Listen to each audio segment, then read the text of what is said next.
Alright, omulungi atugoberera ku mukutu gwa Credible Media. Wiji salamu alaikum wa rahmatullahi wa barakatuh. Ganja Fad gemanya. Tubaza okulike anti mutambula naffe. Nabo ekito tubasaba okusubscribinga kikulu, okulikinga wamu n'okusharinga content waffe twongera ate okulike anti tambula ffenna.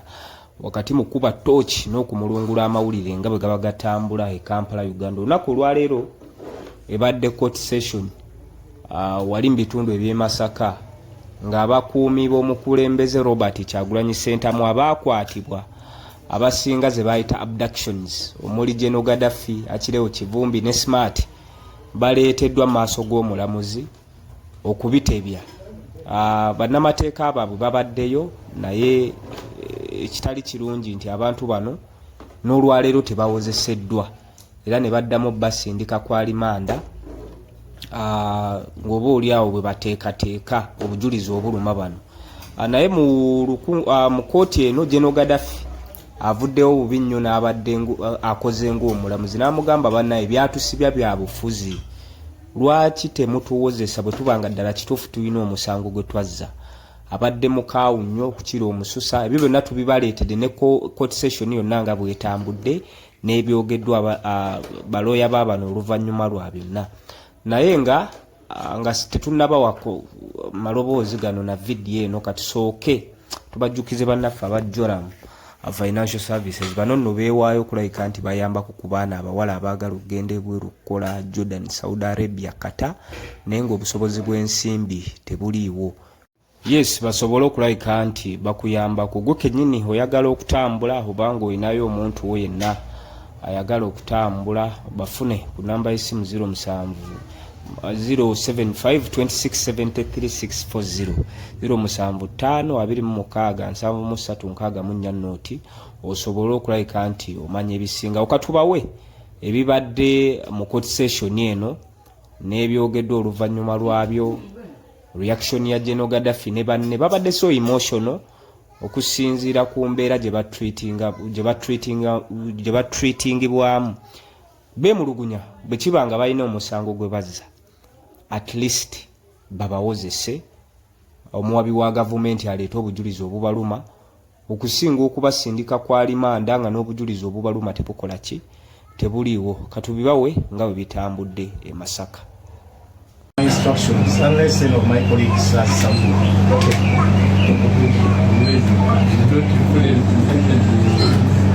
Mariba is free if he has something.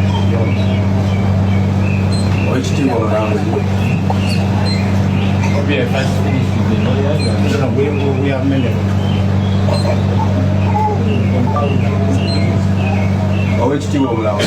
That is good now. 3 minutes, the match will go. Mukumya Gaddafi. 2 minutes maaso go wano siro okuba tulina omusango wadde koti tulina okujjamu otuwa obwenkanya batukwata olw'ensonga z'ebyobufuzi. Tetulina nsonga gye batukwatira twali mu bulinga batugamba twakka nyo kiro kyamu lutudde nti twajjayo ebiso tukiritunuzamu ne tumujjako babajjako mbako we bagamba. Tubadde tusaba ekitiibwa omulamuzi batuwozese tukoye okubeera eri nga tukola obusibe. Manyi naawe buli muntu bwe mumanyi kyetuyitamu eri okusiba nga tolina musango nobeera ku lusenge naye nga tolina musango gwe wazza mumanyi bwe kiruma. Singa tuwadde tulina omusango twalimiridde wano naye okubeerayo nga tulina musango ate ogenda okwetoloola ka prison konna abalimu bali kasango keeka mu kiwandiiki.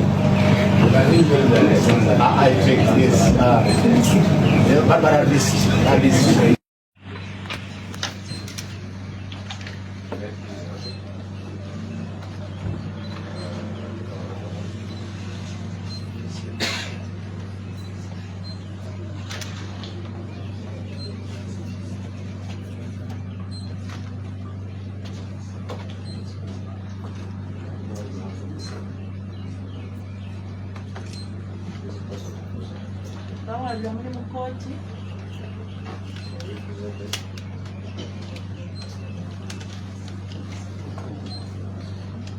May it please you, Your Honor, my name is Samuel Mwizi Mulindwa.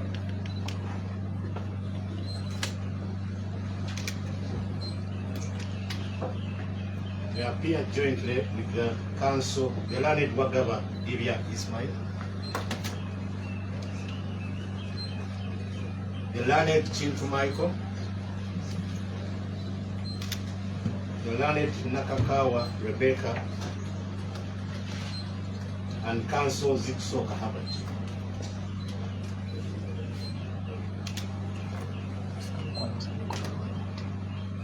Your Honor, we are counsel for the accused persons for you.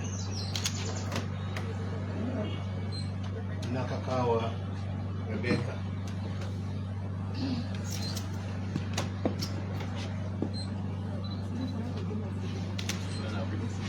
We have Council Wagaba Divya Ismail, Council Chintu Michael, Council Nakakawa Rebecca, and Council Ziksoka Herbert.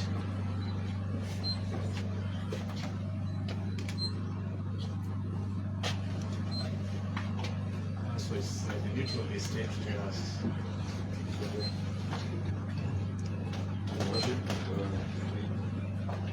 Where is it? Okunoonyereza ku musango gwomwe gukyagenda mu maaso.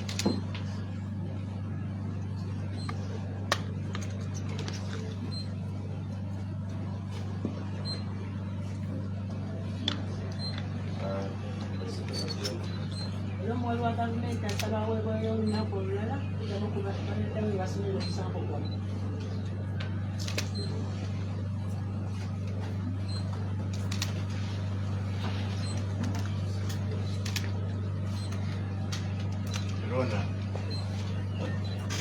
I've had a discussion with the accused persons who again registered their protest.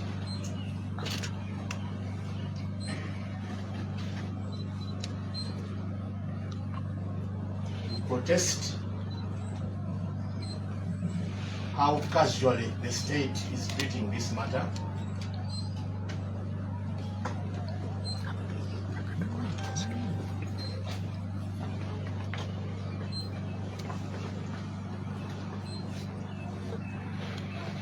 It is so casual that we had an agreement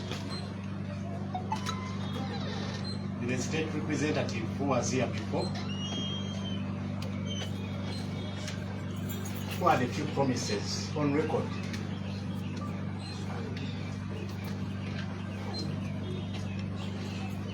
We had come to put him to task as a representative of the state.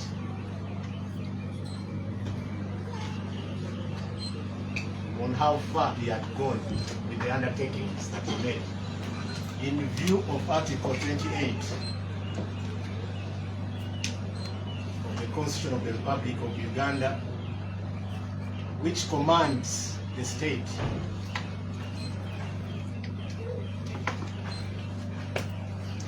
to grant a fair hearing to all persons, irrespective of color,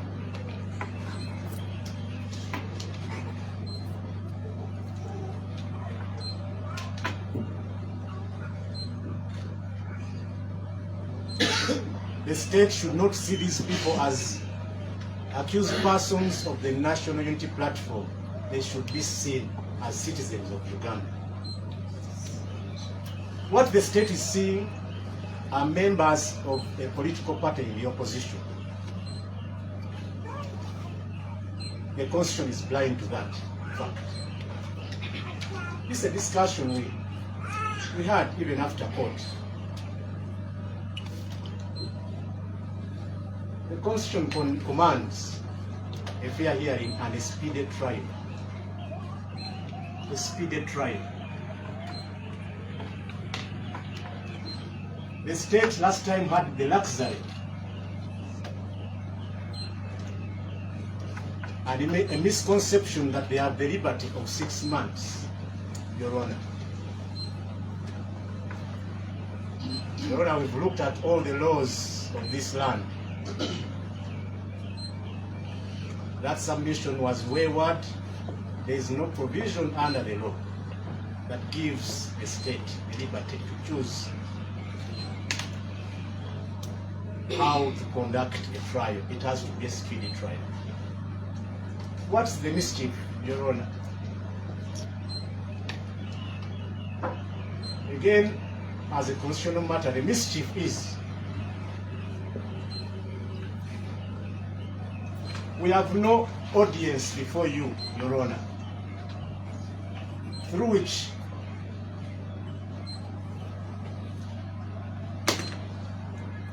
we could show that actually the state introduced a knife or a sword in the charges. That cannot be stated here. That this was a matter which was aggravated by the state. It is not aggravated robbery, it was aggravated by the state by introducing a knife. You know, these things we can't put before you for you to have a decision. And that we can only do if they conclude investigations. That's why I'm raising it, for the record, in anticipation. It is before the High Court that we can put on record the fact that all complainants at least had nothing put to the name of the Wakabi, the accused person Wakabi, which qualified. These things we cannot state. What is happening for the record is they are now remanded, actually they are sentenced to remain. Your Honor, we've got an information. This they told me to put on record, that we have found people on aggravated robbery who are in prison for 7-8 years without trial.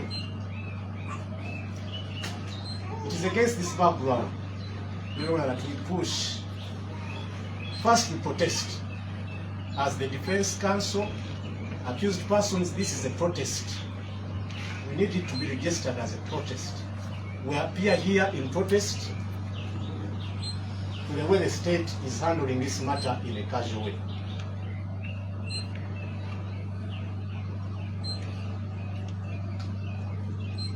And finally, it is my instructions that if the state really believes for a full year that there is an offense, it should then be put to trial. They are begging for trial. They are ready for trial, even as of now.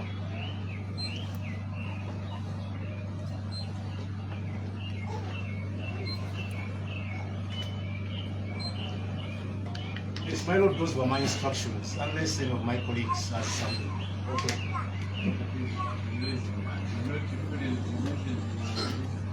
Whatever is free, if he has something. Which team on now? Okay, I first finish with the lawyers. No, we have many. Which team on now? That is good now. 3 minutes, the man should go. Mugumya Gaddafi. 3 minutes, the man should go on the zero of what you know, what the coach you know could jam with the world mechanic. But to control it, so as you go for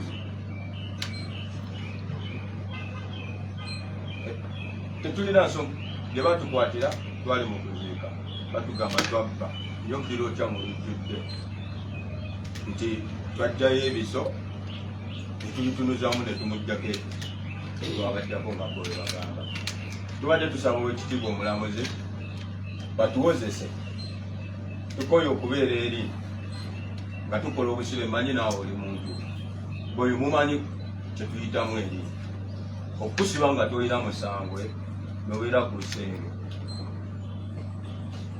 naye nga tolina musangwe gwewazza mumanyi bwe kiruma singa tubadde tulina omusango twalimiridde wano bavumu naye okubeerayo nga tolina musango ate ogenda okwetoloola ka pulizoni konna abalimu bali ku kasango ke kauntiwaniki I think it's but at least I think it is simple. An accused person is saying, if there is a case, try me. If it's a full year, it's now a year since, Your Honor. I think the point is made. Anything different from what comes after? Your Honor, just to buttress further the point and to add a footnote. Your Honor, for the record, once again, Michael Chintu. Your Honor, it is a well-established saying in the law that a court of law would rather release 99 criminals than to convict one innocent. The accused person is being in prison for all this long, just like my colleague has said, is equally having them sentenced. They are actually serving. You know, that shows how much a court of law should put emphasis on a speedy trial in the spirit of Article 28(3) of the Constitution. I find it prosecutorial misconduct, Your Honor, for the prosecution to present one state attorney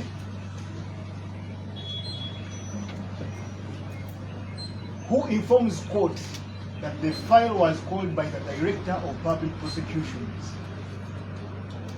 He did not substantiate on that fact.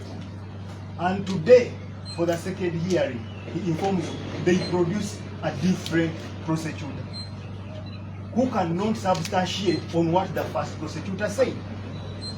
It is not enough for my learned colleague, the prosecutor in court, to see. Are you saying it is irregular? It is not irregular, but it is not enough for him to simply say that investigations are not complete, and then he sits down. Formerly, we are informed that the file was called by the Director of Public Prosecutions. It is very unfair, connoting to prosecutorial misconduct, for my colleague to come to court to say that investigations are incomplete, and he sits down. People are in prison. I therefore pray and implore this honorable court, Your Worship, to stress it to the prosecution. They must comply with Article 28(3). We are not requesting it. An order from the Constitution of the Republic of Uganda to speedy trial for any person accused of an offense. Your Honor, just to qualify it, what we are saying simply, we had an agreement with the given prosecutor. We undertook. When we come back to court, we shall tell you how far we filed and so many other things. So it is dishonest to court and to us. But well, the statement we are making is justice delayed, is justice Let's denied. give an opportunity to the prosecution. Your Worship, I'm alive to the tenets of the right to appeal. Thus far, the prosecution has not narrated the same. I will not address the imaginations and long monologues by defense counsel.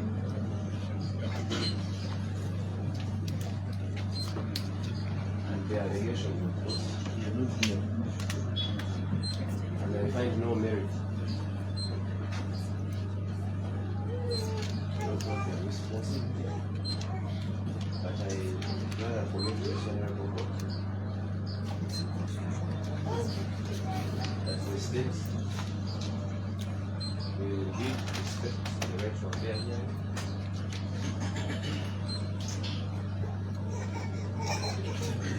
As provided by the Constitution.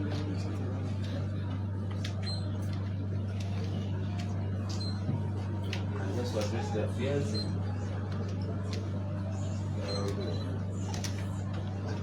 my former colleague and I work for the same office and have the same institution.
keep track, we sit for 2 weeks.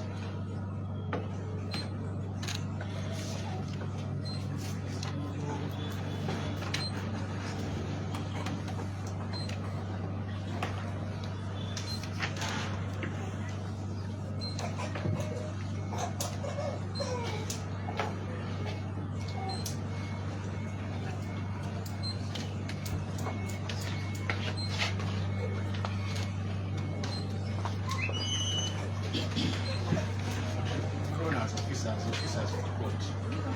This business of coming back with one-line statement, investigations are not complete, and there is no commitment. There's no commitment. Where is Junior and our state? I'm not allowed to order a statement. No, be louder. Conjectures and the defense. I seek protection from what? So you're protected. Council should I am speak not- up. State try to be audible. Pardon? Speak loudly. He wants protection from the court. I have protection from the court. There is in this is not a press conference. No. Pardon? I will not accept such statement for all officers of the court. And respect it. Okay, For members of the bar.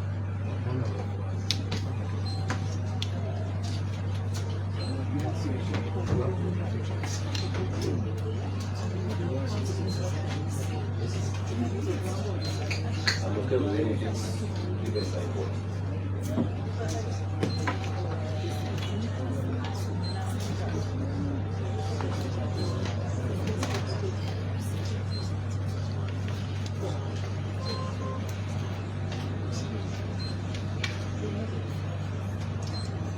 okay,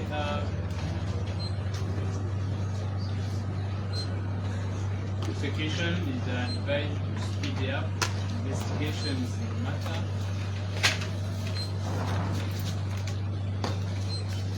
Bearing in mind the rights of the accused party.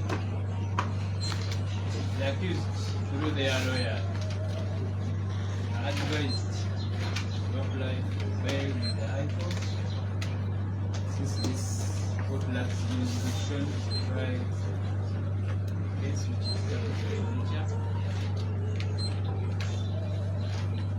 this matter is adjourned to the 16th.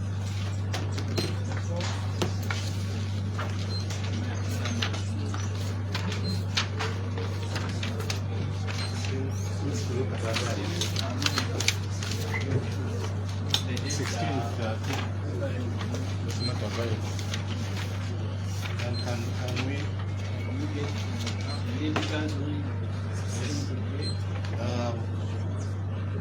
can we take, well, I don't want to go ahead, that's my challenge. We shall take the earliest if 14th is available. 14th.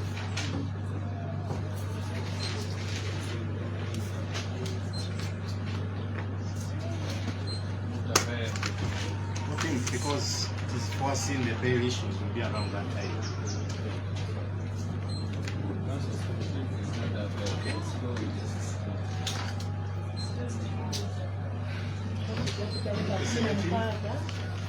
Because I've seen the grade. kumi na mukaaga ogwokuna biralumiza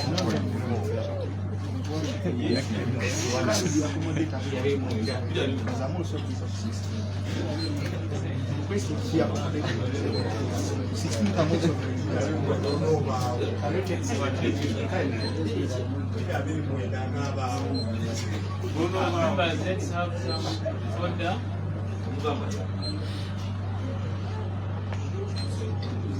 We do not want a letter. No, but we are that's for 2 weeks. Maybe 9 left. If you ask for 17, which is after 16, I'm giving you a letter. No, we want us to be here. If we have to get the date favorable to This one is unfavorable to most of them. You know, 14 or 17.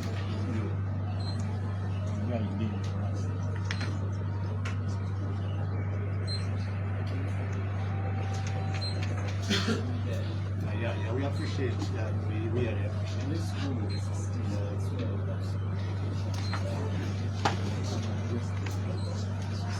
We will take it. 16.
Kyali akaseera kano obwetwa embeera nga bw'obiwulidde mu kkooti babongezaayo nga tukkirira wano ku madala okulaba nga bakanso nga bafuddwe abadde tategedde abaddeko okutegeera kibadde kigenda mu maaso bwekitebe kiri baganda baffe babazizaayo akirewo kivumbi Simaati Gaddafi babazizaayo bwekitebe kiri naye bwebeerako okubanga buli kimu kigenda mu maaso.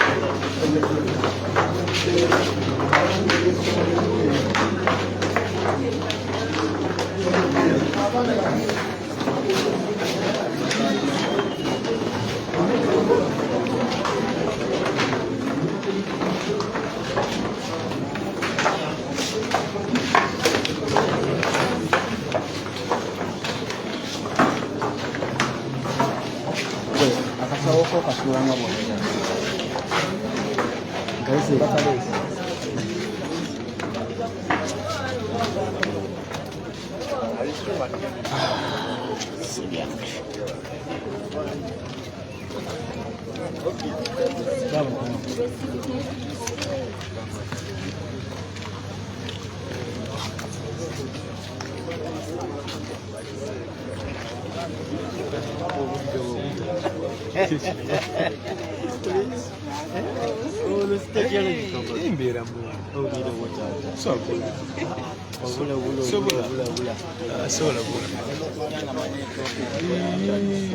tukyali ku kkooti omulungi otulaba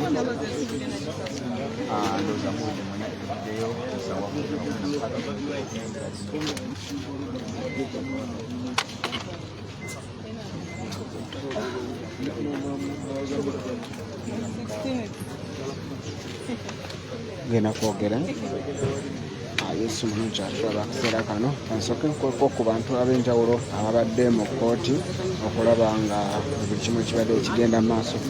Honorable, sooka obuulireko ku bannayuganda ki ekigenze mu maaso era ki ekibaddewo mu kkooti?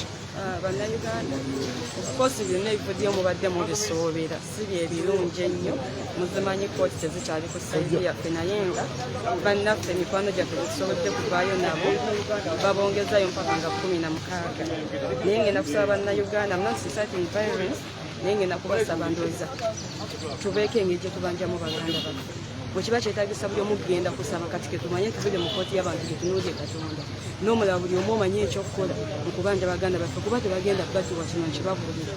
Imagine omulamuzi ajja ne batuula baalo yawuliriza buuliriza bwati wayagala awandika bwayagala abivaako oluvaawo ng'atunula ku kalenda agamba mata eri adjoined 216 no gende kuweva ali behind kino kigenda mu maaso ofuna atya emmere eri andabye mukyala wa akireewo abaana be bali wano mu kooti ofuna atya obuvumu obusibisa abaana b'abano ng'okimanyi tewali nsonga yonna yonna tebalina musango gwonna gwe baakola.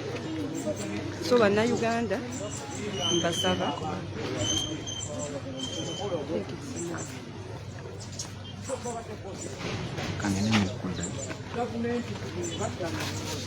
n'abo abagiyambako kuba tubamanyi bw'eba erowooza nti waliwo emisango bagamba olwaleero baagala kukozesebwa emisango egyo kuba bakikakasa obujulizi nga ffenna bwe tumanyi tebuliyo.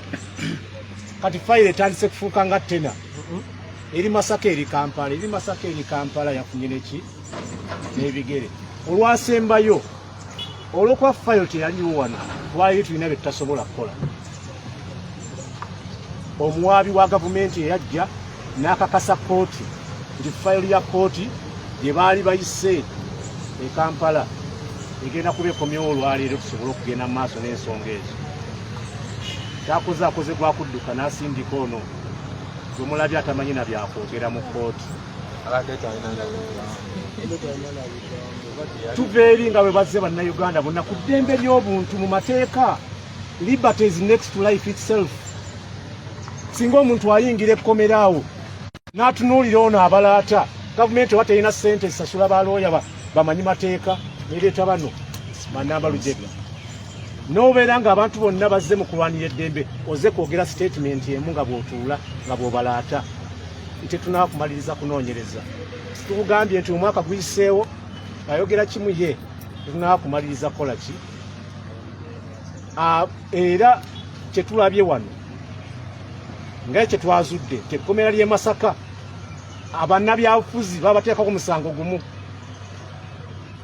Abantu bonna abavuganya babateeka aggravated robbery gye bali bamaze emyaka 5 myaka 7 loza kyekigendererwa ekyokuba nti ne bano basaavinga obusibe nga tebanaana kuwoza kyekiwaki gwogamba otya nti akasimu kogamba ke babbira mu lujjudde ak'emitwalo 15-20 n'ogamba nti oli yakozesa kyambe n'akasweta akakiragala nti ebyo bigenda kutwalira okusukka omwaka omulamba okuba nti otandika okukozesa b'ogamba nti bakola ki babibba. So kiri very clear ng'era bwe tubuulidde kooti guno omusango gwa byabufuzi kagenderere era kaakati bwe mukiraba bonna be baakwata bakuumi ba His Excellency Robert Kyagulanyi Ssentamu nga n'omu teyali nakumpi mu nakuziika okwo ekigendererwa kiri very clear. Kwatasoba namuleetako obujulizi nti yaliyo mu kuziika. Tuli mu bagamba bw'onaaleeta fayiro bwe tujja okuchallenginga omusango wateeka kw'omu ataaliwo nyine fayiro yennyini bagikwese tubabuuza fayiro eri Kampala baleete fayiro mu Nnambiro. Era wano fe ogwaffe tugukoze era tugenda mu maaso tukole nga bannamateeka naye eddoboozi ly'abantu kirabika lituuse okukola ki okuvaayo kubanga ffe eddembe tuwolereza ddembe ly'abantu kale ate people power gye baagala ejje kubanga be babasiba lwaki lwa people power. So tukubiriza omuwaabi wa gavumenti aleme kuleeta basemakadde balala bamusongamu ki olunwe ave mu byobufuzi ajje mu mateeka. Ebyo twabikola anti abasibe bagamba tebaagala gobazze mubiri nti ate katutereka kakalu ka kooti omale weeks 2 nga n'omulamuzi tewali wano kubanga tukitegeddeko nti omulamuzi omu abaddewo ne kati ali mu transfer. Twabadde tukaayana nti Masaka waliyo omulamuzi omu wasaana abalamuzi 4 tesobodde kooti kuwulya abantu bamala emyaka 8 naye n'omulamuzi omu abaddewo kaakati naye bamutransferinze kati beera application ogenda giteeka waani watali mulamuzi. abasibe kwe kugamba naffe nga bannamateeka twagala tuwoze olwaleero kuba tutumanye abajulizi tebabalina tumanye oba batwejjeereza oba bagutusingisa kuba tutakasa tebalina bujulizi kubeezaawo musango kwe kusaba kwaffe. Kanso kivudde ku kyokulaba ng'oli abadde junior kusinziira ku bigambo byo. Baleese omuntu atasobola kuddamu oli beyeeyama kuba ono senior wooli instructions azijja kwoli kati ye bwajja tayinza kwongerako so kagendere baleete junior ali awo eyakajja namba lujega nga kyakayiga azze ku statement emu ffenna wano tuzze eggwanga lyonna liri wano tulina law firms 8 kati bazaweze ne 12 eziri redde law firms luteekayo bail application mugenda ziraba 12 zaagala kukola kintu kimu kulaba nti bano bajeno kuba bajeno bakiikirwa nga baki nga bajeno okulaba nti banunulwa naye noleeta ono seti nereeta ono so ndowooza kibadde kigenderere kooti yabagamba luli mukomyewo file mwanguye okulaba nti tugenda mu maaso kati eyeeyamukomyawo file eno okugenda mu maaso n'omusango asindise junior ye atayinza kwongerako ku nsonga eyo era bali mu kukola bulipo. Lwaki babikola?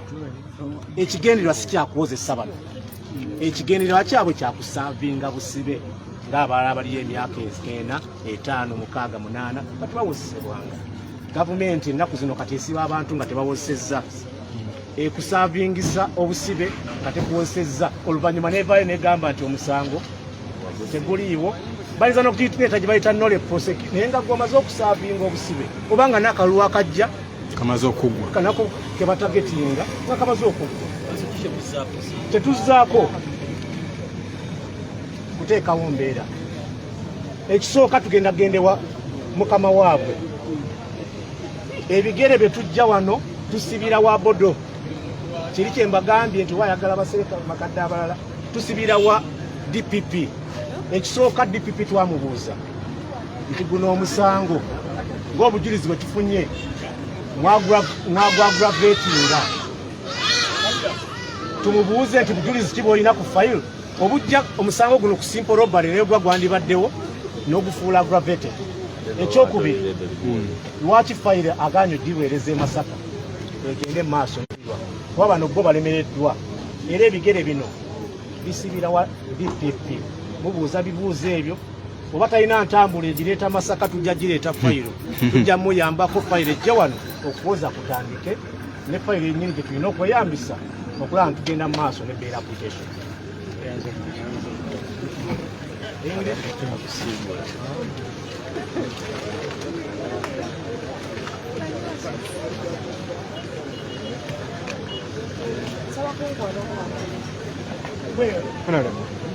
Gwe ebibadde mu kkooti oyinza byogera kkooti.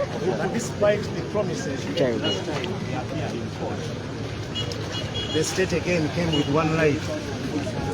One line. Investigations are not yet concluded. What now they omitted is what they stated last time, that the state has the liberty of 6 months within which to carry out investigations. We are telling them you've had a full year since the function. It's not even 6 months. Even at law, you don't even have powers to delay even 1-2 days. The constitutional command is a speedy trial. It cannot be a speedy trial when you are prolonging. 6 months can't be a speedy trial. So it is deliberate that the accused persons, just like many political cases which are in this prison, are all on aggravated robbery. And it is apparent many of those have been there for 4 years, 5 years without trial. We are not yet about to accept. The lawyers are going to do their part, but I think we need to come up as Ugandans. Today it is actually, or tomorrow it is you. We need now the people to rise up against this operation using, the state is using courts as a means of detaining people without trial, without due process. So we are calling for a fair and speedy trial. From here, we are going to the DPP. Because the fight is bouncing between Masaka and Kampala, Now we are going to the DPP to push harder to ensure that, first of all, we want to see any line of evidence through discovery which can sustain aggravated robbery. Aggravated robbery is for highway robbers who are gun-wielding people with an intent to murder. It is aggravated. How can a sweater and a phone of 150,000 aggravate? How can it at law? So it is an abuse of process of the law. It is a nil-motivated political persecution. It is a persecution, not prosecution by the state, with an intention for these people to serve a sentence rather than trial, because they are not ready for trial, because they don't have any iota of evidence that can sustain the charges before this court. Ekirina okumanya ekirala kitono nnyo nti omusango guno gwe tuliko wano e Masaka bagunanakirewo Kivumbi ne banne musango gwa byabufuzi y'ensonga lwaki buli gwe baba gyetekako ogwa aggravated robbery tebagubulinaako obujulizi. Ebbanga lyonna lye bali mu kugula n'okulimbalimba kkooti nti balina obujulizi fayiro eri wa DPP, bali mu kugula biseera basibe baganda baffe bakirewo Kivumbi ne bannaabwe, bali mu kugula kiseera abakuumi ba President Robert Ssentamu Kyagulanyi baleme kubeera naye mu kaseera ke tugendamu ak'ebyobufuzi. Amateeka gonna tugataddeyo mu kkooti, tugalaze omulamuzi agalaga nti abantu bano balina okuwozesebwa mu bwangu. Omuwaabi wa gavumenti gwe baleese kirabika omusango bambi gubafuukidde kagumba wegoge, naye bwe baba tebalina bujulizi abantu baffe babate bagende wabo bakole emirimu gyabwe. Ntegeezezza ekkooti nti waliwo principles z'amateeka okugoberera.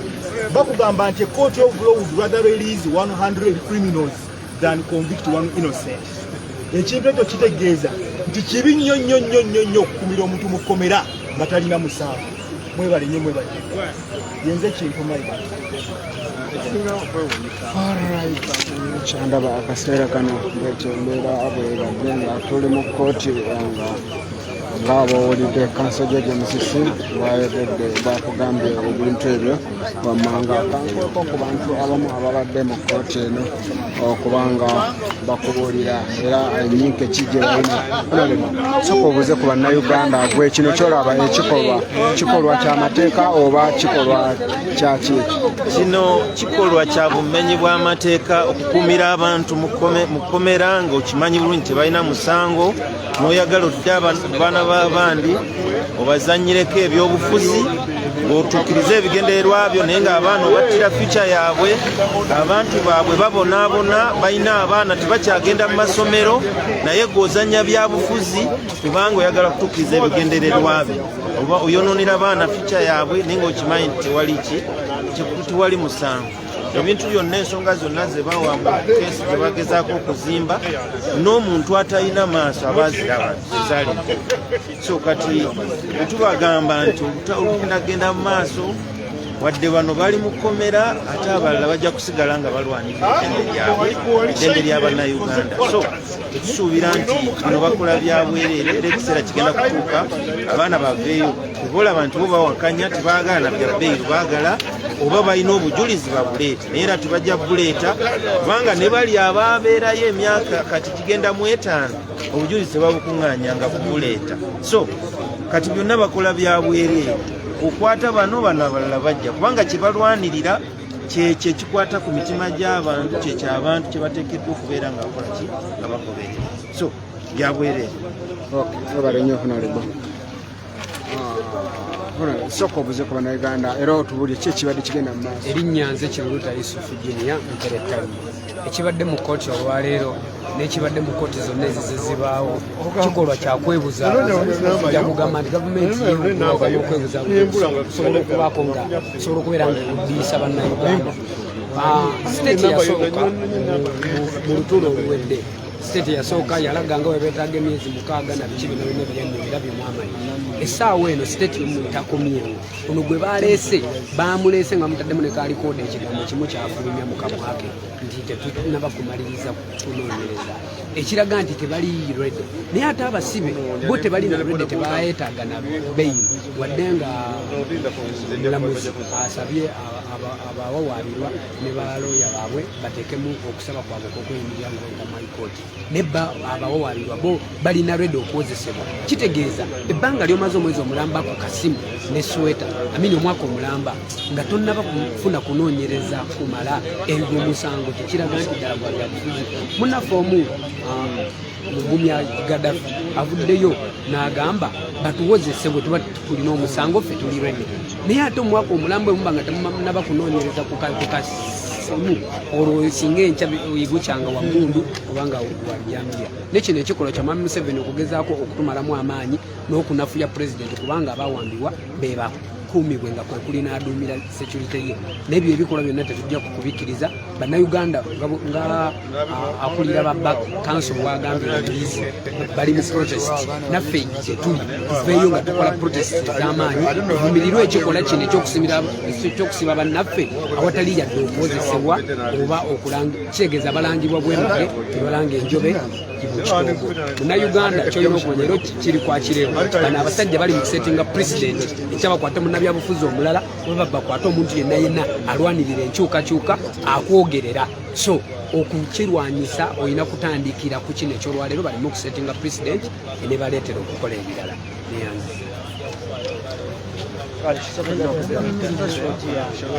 okyakutyanga tondigyeko bbali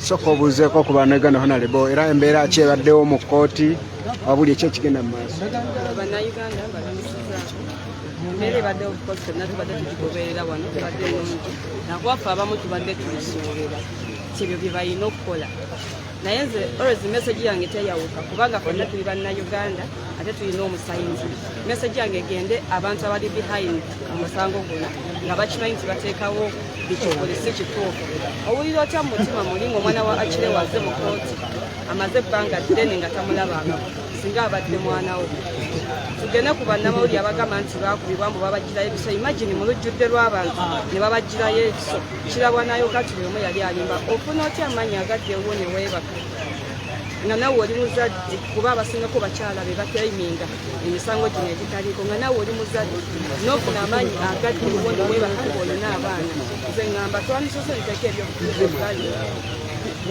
n'olumirirwako nga gwe omuntu kubanga baleeseeroyo wabwe nga nebyayogera talitegeera nga n'obwamu ayogera bwama era fe abamu tetutegedde nategeera byabadde ayogera oba abadde ayogera lunyarwanda oba adde ayogera lunyankolo oba luzungu oba luganda tetubitegedde tulabye bulabi ngaakuba mulamuzi kaama lumaze nebagamba nauganda ngenda basaba ekintu kino twebereremu ngenda basaba ekintu kino twebereremu tubagambako nga mugamba ffe ebyobufuzi tebitukwata ku kigendako era nga kiri ku ggwe ekino tugenda kibagamba bulijjo okoma okusirika nawe ogenda tuuka ng'onyigirizibwa